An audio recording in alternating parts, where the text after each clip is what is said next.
சங்கீதம் 138. இது வந்து தாவீதின் சங்கீதம். சரிங்களா? தாவீது எத்தனை சங்கீதங்களை எழுதியிருக்காரு அப்படின்னு பாத்தீங்கன்னா 77 சங்கீதங்களை எழுதியிருக்காரு. இந்த சங்கீதம் 130 ஹெட்டிங் என்ன அப்படின்னு பாத்தீங்கன்னா நன்றியின் வெளிப்பாடு. சரிங்களா?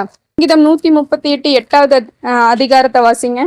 கர்த்தர் எனக்காக யாவையும் செய்து முடிப்பார். எப்படி இதை வந்துட்டு தாவீது வந்துட்டு நம்பிக்கையோடு சொல்றாரு? கர்த்தர் எனக்காக யாவையும் செய்து முடிப்பார் அப்படிங்கறத எப்படி நம்பிக்கையோட சொல்றாரு? அவர் ஏதாவது செஞ்சிருந்ததுனால தானே வந்துட்டு சொல்றாரு. தாவீதோட வாழ்க்கை வரலாறு உங்களுக்கு நல்லா தெரியும் இல்லைங்களா? அவன் எப்படிப்பட்ட வாழ்க்கையை வாழ்ந்தா அப்படின்னு சொன்னா ஒரு மறக்கப்பட்ட வாழ்க்கை, தன்னோட சொந்த தகப்பனாலே வந்துட்டு மறக்கப்பட்ட வாழ்க்கையை வந்துட்டு வாழ்ந்தான்.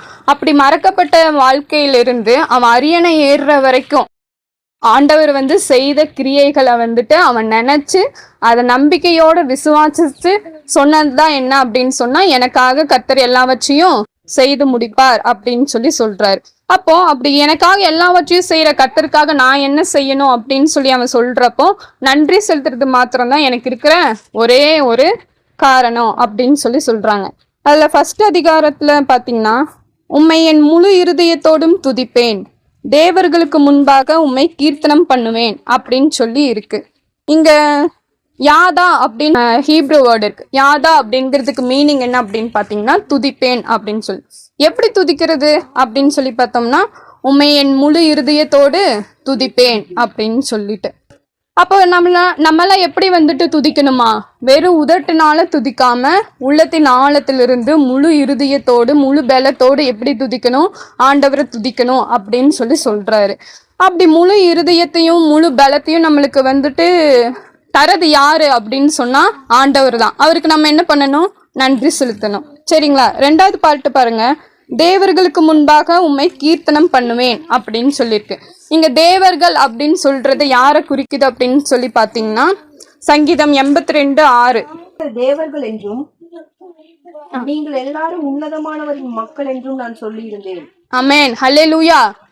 நீங்கள் தேவர்கள் என்றும் நீங்கள் எல்லோரும் உன்னதமானவரின் மக்கள் என்றும் சொல்லி இருந்தேன் அப்படின்னு. இங்க தேவர்கள் அப்படிங்கறது யாரை குறிக்கிறாங்க?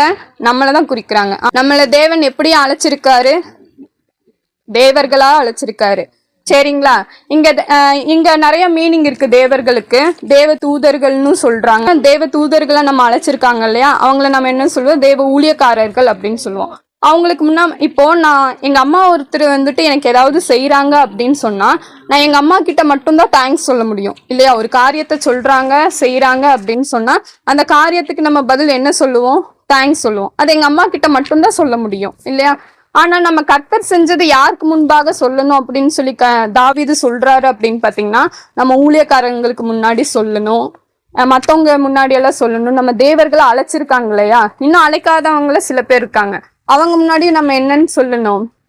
கர்த்தர் தான் நல்லவரு, அவர் என்ன அழைச்சிருக்காரு அப்படின்னு உங்களையும் அழைச்சிருக்காரு அப்படின்னு நம்ம அவங்களுக்கு முன்பாக என்ன பண்ணணும்? கர்த்தரை துதிக்க. 2வது வசனம், உமது பரிசுத்த ஆலயத்திற்கு நேராக நான் பணிந்து உமது கிருபையின் நிமித்தமும் உமது உண்மையின் நிமித்தமும் உமது நாமத்தை துதிப்பேன். உமது பரிசுத்த ஆலயத்திற்கு நேராக நான் பணிந்து அப்படின்னா, இந்த இடத்துல என்ன ஆகுதுன்னா, அங்க ஆலயம் என்னன்னா கட்டவே படலை. இப்படி இருக்கிற காலகட்டத்திலேயே தாவீது என்ன சொல்றாருன்னு பாருங்க. உமது பரிசுத்த ஆலயத்திற்கு நேராக நான் பணிந்து உமது கிருபையின் நிமித்தமும் அப்படின்னா, உம்முடைய அன்பை நினைச்சும் உம்முடைய உண்மையை நினைச்சும் நான் என்ன பண்றேன்? ஆண்டவரே உம்மை துதிக்கிறேன். உங்க அன்பை எனக்காக நீங்க கொடுத்தீங்க, உங்க கிருபையை எனக்காக கொடுத்தீங்க, நீங்க உண்மை உள்ளவர் ஆண்டவரே, என்னையும் உண்மையில நடத்துறீங்க, அதுக்காக நான் என்ன பண்றேன்? உம்மை நன்றியோடு துதிக்கிறேன் அப்படின்னு அவரோட தன்னுடைய நன்றியை வெளிப்படுத்துறாரு. ஆமேன். உமது சகல பிரஸ்தாபத்தை பார்க்கிலும் உமது வார்த்தையை நீர் மகிமைப்படுத்தி இருக்கிறீர் அப்படின்னு இருக்கு. சகல பிரஸ்தாபத்திலையும் எல்லாத்த விட எப்படி இருக்கு? அத வார்த்தையை அவர் மகிமைப்படுத்திருக்காரு. மத்தேயு 5:18 சொல்லுது, வானமும் பூமியும் ஒளிந்து போனாலும் என்ன நடக்காது? அவருடைய வார்த்தை எப்பயுமே ஒளிந்து போகாது. அப்பேற்பட்ட ஒரு வார்த்தைய எனக்காக தந்ததற்காக உமக்கு நன்றி ஆண்டவரே அப்படின்னு தாவீது அந்த இடத்துல நன்றியை வெளிப்படுத்துறாரு. 3வது வசனம், நான் கூப்பிட்ட நாளிலே எனக்கு மறு உத்தரவு அருளினீர், என் ஆத்துமாவிலே பலன் தந்து என்னை தைரியப்படுத்தினீர் அப்படின்னு இருக்கு. நான் கூப்பிட்ட நாள்ல எனக்கு மறு உத்தரவு அருள்நீர் அப்படின்னா தாவீது வந்துட்டு என்ன பண்ண, நான் கஷ்டப்பட்ட நாள்ல நான் உங்களை கூப்பிட்டேன் ஆண்டவரே, நீங்க என்ன பண்ணீங்க, எனக்கு பதில் கொடுத்தீங்க அப்படின்னு சொல்றான். ஆமென், ஹல்லேலூயா. இதே நம்மளா இருந்தா என்ன பண்ணிருப்போம், நான் எவ்வளவு தூரம் கெஞ்சி கெஞ்சி கேட்கிறேன், நீங்க எதுவுமே வந்துட்டு எனக்கு செய்யலையா ஆண்டவரே அப்படின்னு சொல்லிதான் சொல்லியிருப்போம். ஆமென். 1 பேதுரு 5:10. கிறிஸ்து இயேசுவுக்குள் நம்மை தமது நித்திய மகிமைக்கு அழைத்தவராய் இருக்கிற சகல கிருபையும் பொருந்திய தேவன் தாமே கொஞ்ச காலம் பாட அனுபவிக்கிற உங்களை சீர்படுத்தி ஸ்திரப்படுத்தி பலப்படுத்தி நிலைநிறுத்துவாராக. ஆமென், ஹல்லேலூயா. கொஞ்ச காலம் பாட அனுபவிக்கிறேன். அந்த கொஞ்ச காலம் பாட அனுபவிக்கிறதுலயே நம்ம என்னன்னு சொல்றோம், ஆண்டவரே இல்ல, உமக்கு கண்ணே இல்ல, காதே இல்ல, மூக்கே இல்லைன்னு சொல்ல ஆரம்பிச்சிடறோம் இல்லைங்களா? ஆனா ஆண்டவர் என்ன பண்றாரு, நம்மளுடைய ஆத்துமாவை பலப்படுத்துறாராம். எப்படி, அந்த பிரச்சனையே நம்ம அந்த கஷ்டத்தை கஷ்டமா பாக்குற வரைக்கும் தான் அது கஷ்டமா இருக்கும் இல்லைங்களா? அது பழகிடுச்சுன்னா என்ன, அதை இவ்வளவுதானா அப்படின்னு சொல்லிதான் இருக்கும். அதை நம்ம ஆத்மாவில பலனை எப்படி படுத்துறாரு, நம்மளை சீர்படுத்துறாராம், ஸ்திரப்படுத்துறாராம், எப்படியெல்லாம் நம்மளை வந்துட்டு தாங்குறாரு, ஏங்குறாரு இல்லைங்களா? ஹல்லேலூயா. அதுக்கு நம்ம என்ன பண்ணணுமா, நன்றி சொல்லணுமா. பூமியின் ராஜாக்கள் எல்லோரும் உமது வாயின் வார்த்தைகளை கேட்கும்போது உண்மை துதிப்பார்கள் அப்படின்னா என்னன்னா, பூமியின் ராஜாக்கள் யாரெல்லாம், நம்மளதான தேவர்களா வந்துட்டு தெரிந்தெடுத்திருக்காரு. நம்ம போய் இன்னொருத்தர்கிட்ட தேவனை பத்தி சொல்லும் போது அவங்க என்ன பண்ணுவாங்க, தேவனை துதிப்பாங்க. அப்ப நம்மளுக்கு எப்படி இருக்கும், சந்தோஷமா இருக்கும். அப்போ அந்த ஆத்மாவை நம்மளுக்கு ஏற்படுத்தியது யாருதான், அவருடைய அன்பு தான். அவருதான் நம்மளுக்கு அந்த ஆத்மாவை ஏற்படுத்தினார். அதனால நம்ம அவருக்கு என்ன செய்யணும், நன்றி செலுத்தணும். ஆமென், அல்லேலூயா. 5வது வசனம், கர்த்தரின் மகிமை மிக பெரியதாய் இருப்பதினால் அவர்கள் கர்த்தரின் வழிகளை பாடுவார்கள். கர்த்தர் உயர்ந்தவராயிருந்தும் தாழ்மையுள்ளவனை நோக்கி பார்க்கிறார், மேட்டுமையானவைகளோ தூரத்திலிருந்து அறிகிறார். கர்த்தருடைய மகிமை எப்படி இருக்குதா, மிக பெரியதா இருக்குதான். யாத்ராகமம் 33:18 வாசிங்க. அப்பொழுது அவன், உம்முடைய மகிமை எனக்கு காண்பித்தருளும் என்றான். ஆமென். யார் சொல்றாங்க, மோசே சொல்றாரு, உம்முடைய மகிமையை எனக்கு காண்பித்தருளும் அப்படின்னு. அப்ப அந்த இடத்துல மகிமை எப்படி இருக்கு, பெரியதா இருக்கு. அந்த மிகப்பெரிய மகிமைய அதை நம்ம வாங்கிக்க கூடிய அளவுக்கு நம்மளை தகுதிப்படுத்தினவர் யாரு, அவரு தான். அதற்கு நாம என்ன செய்யணும், நன்றி செலுத்தணும். யாருக்கு இந்த மகிமையை காண்பிக்கிறாருன்னு பாருங்க, எபேசியர் 1:6. தம்முடைய தயவுள்ள சித்தத்தின்படியே நம்மை இயேசு கிறிஸ்து மூலமாய் தமக்கு சுவிகார புத்திரராகும்படி, என்னவா ஆகும்படி முன்குறித்தாரா, சுவிகார புத்திரரா ஆகும்படி நம்மளை முன்குறித்தாரா. அவர் எவ்வளவு உயர்ந்தவரா இருக்கிறார் இல்லைங்களா? கர்த்தர் உயர்ந்தவராயும் தாழ்மையுள்ளவனை நோக்கி பார்க்கிறார் அப்படின்னு சொல்லி 6வது வசனம் சொல்லுது. அவர் அவ்வளவு உயர்ந்தவரா இருந்தும் நம்மளாம் என்ன ஒண்ணுமே இல்லாதவர், நம்மளை நோக்கி அவருடைய மகிமையை நமக்கு தந்து நம்மளை இந்த இடத்துல நிக்க வச்சு நம்மளை சீர்படுத்தி ஸ்திரப்படுத்தி இந்த இடத்துல அவருக்கு சாட்சியா சொல்ற அளவுக்கு நிக்க வச்சிருக்காருன்னா அவளை எவ்வளவு பெரியவர், அவருடைய மகிமை எவ்வளவு பெரியது. அதை நமக்காக தந்ததுக்காக நம்ம என்ன சொல்லணும், நன்றி சொல்லணும். நான் துன்பத்தின் நடுவிலே நடந்தாலும் நீர் என்னை உயிர்ப்பிப்பீர், என் சத்துருக்களின் கோபத்துக்கு விரோதமாக உமது கையை நீட்டுவீர், உமது வலது கரம் என்னை ரட்சிக்கும் அப்படின்னு சொல்லி இருக்கு. நான் துன்பத்தின் நடுவே நடந்தாலும் நீர் என்னை உயிர்ப்பிப்பீர் அப்படின்னா அவன் எவ்வளவோ கஷ்டத்தை தாங்கி வந்தவன். ஆனா ஒரு நாளும் வந்துட்டு மறுத்தான ஆண்டவரை இல்லவே இல்லை.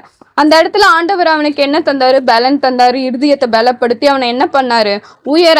அவன் மறக்கப்பட்ட வாழ்க்கையா இருந்தாலும் அவனை எங்க கொண்டு போய் வச்சாரு, அரியணையில கொண்டு போய் வச்சாரு. ஆமென், ஹல்லேலூயா. மீகா 7:8 வாசிங்க. என் சத்ருவே எனக்கு விரோதமாய் சந்தோஷப்படாதே, நான் விழுந்தாலும் எழுந்திருப்பேன், நான் இருளிலே உட்கார்ந்திருந்தால் கர்த்தர் எனக்கு வெளிச்சமா இருக்கிறார்.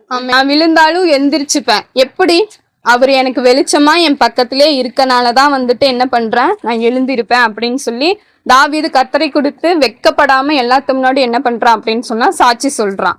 செகண்ட் பார்ட் பாத்தீங்கன்னா, என் சத்துருக்களின் கோபத்துக்கு விரோதமாக உமது கையை நீட்டுவீர் அப்படின்னு சொல்லி, உமது வலது கரம் என்னை ரட்சிக்கும் அப்படின்னு.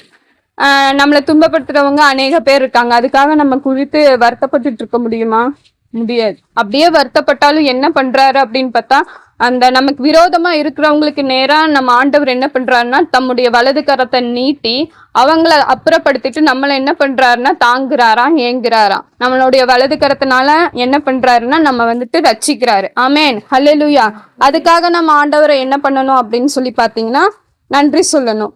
சங்கீதம் 18:35. நம்ம சத்துருக்களை மேற்கொள்றதுக்கு என்னத்தை நமக்கு கொடுத்திருக்காரு? ரட்சிப்பின் கேடகத்தை நம்மளுக்கு கொடுத்திருக்காரு. அது எவ்வளவு பெரிய மகிமை நமக்கு. ஆமென், ஹல்லேலூயா. அதுக்கு நம்ம என்ன பண்ணணும்? நன்றி சொல்லணும்.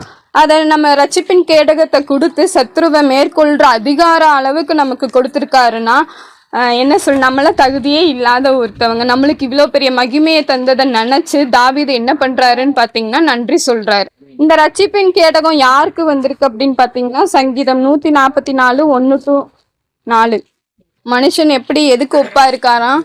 மாயைக்கு ஒப்பா இருக்கான். அவன் எப்படி வேணா மாறிக்கலாம், எந்த சிச்சுவேஷனுக்கு வேணாலும் மாறிக்கலாம். அப்படி இருக்கிற நமக்கே வந்துட்டு தேவன் வந்துட்டு என்ன மிகப்பெரிய வல்லமை வரங்கள் எல்லாத்தையும் நம்மளுக்கு தராருன்னா அவருக்காக நம்ம என்ன செய்யணும்? நன்றி செலுத்துகிற பாத்திரவான்களா மட்டும்தான் நம்மளால இருக்க முடியும். நம்மளால ஏதாவது செய்ய முடியுமா? ஆண்டவருக்கு மீறி எதுவுமே செய்ய முடியாது. நம்மளால முடிஞ்சது என்ன? நன்றி. அதை மாத்திரம் செலுத்தணும். இதெல்லாம் எனக்கு நீங்க தந்ததுனாலதான் வந்துட்டு என்ன அப்படின்னு தாவீது சொல்றான் அப்படின்னு பாத்தீங்கன்னா, கர்த்தர் எனக்காக யாவையும் செய்து முடித்தார் அப்படின்னு சொல்லி நம்பிக்கையோடு உறுதியோடு சொல்றான். எதெல்லாம் செஞ்சது? நம்ம இப்ப வாசிச்சவங்கள பார்த்தோம் இல்லைங்களா? அதெல்லாம் வந்துட்டு தாவீதுக்கு கிடைச்சது மாதிரியே நம்மளுக்கும் கிடைச்சிருக்கு இல்லைங்களா? அவனை காட்டிலும் வந்துட்டு தேவன் நம்மளை அன்பா நேசிச்சிருக்காரு, அன்புல அழைத்திருக்கிறாரு. அவனை காட்டிலும் நம்மளை வந்துட்டு மேன்மையா வைத்திருக்கிறார். நம்ம எப்படி நன்றி சொல்லணும் அப்படிங்கிறத நம்மளே வந்துட்டு நிதானித்து இருந்துக்கணும். ஆமென். கர்த்தாவே, உமது கிருபை என்றும் உள்ளது, உமது கரத்தின் கிரியைகளை நெகிழ விடாதிருப்பீராக அப்படின்னு சொன்னா, இப்படி ஒரு அன்பை வந்துட்டு எனக்காக நீங்க தந்திருக்கீங்க. இதை என்னை விட்டு எப்பயுமே நீங்க வந்துட்டு என்ன பண்ணிடாதீங்க, நெகிழ விட்டுறாதீங்க. என்னிடத்துல இருந்து உம்முடைய அன்பை வந்துட்டு நீக்கி போட்டுறாதீங்க ஆண்டவரே அப்படின்னு சொல்லிட்டு நம்பிக்கையோட வந்துட்டு சொல்றாங்க. பிலிப்பியர் 1:5 படி, உங்களின் நற்கிரியையை தொடங்கினவர் அதை இயேசு கிறிஸ்துவின் நாள் பரியந்தம் முடிய நடத்தி வருவார் என்று நம்பி இருக்கிறேன் அப்படின்னு சொல்லி நம்ம வாழ்க்கையை தொடங்கினவருக்கு நம்மளோட லைஃபை எப்படி பார்த்துக்கணும் முடிக்கணும் அப்படின்னு சொல்லி தெரியாதான்? அவரை நம்பி இருந்தா போதும், நமக்காக எல்லாத்தையும் செய்வார். ஆமென். கர்த்தர் நமக்காக எல்லாவற்றையும் செய்வார். ஆமென். இன்னைக்கு வந்துட்டு என்ன டே அப்படின்னு சொன்னா யூனிவர்சல் ஃப்ரெண்ட்ஷிப் டே. ஆமென். நம்ம ஃப்ரெண்டு யாருங்கிறத நம்மளதான் பாத்துக்கணும். எங்க அம்மா வந்துட்டு காலையில வந்துட்டு போன் யூஸ் பண்ணிட்டு இருந்தப்போ ஒரு பாட்டு ஒண்ணு வந்துச்சு. ஞாபகம் வந்ததடா அந்த நாள் ஞாபகம் வந்ததடா அப்படின்னு, நண்பனை விட ஒருத்தன் லைஃபுக்கு தேவையே இல்லையடா அப்படின்னு சொல்லிட்டு ஒரு லைன். நம்மளோட நண்பன் யாரு? ஏசு. ஞாபகம் வந்ததடான்னு எதை நம்ம ஞாபகப்படுத்திக்கணும்?